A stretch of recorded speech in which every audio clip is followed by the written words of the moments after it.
touchscreen Android radio for VW Volkswagen Jetta. First of all, let's remove the original car radio decorative border. Then loosen the peripheral screws. Then connect the wire to our new screen. Let's turn it on. It supports a lot of functions.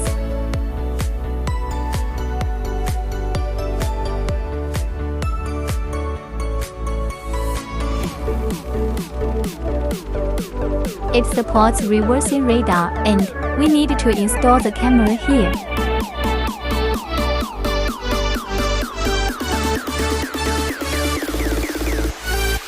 Hands on, very clear.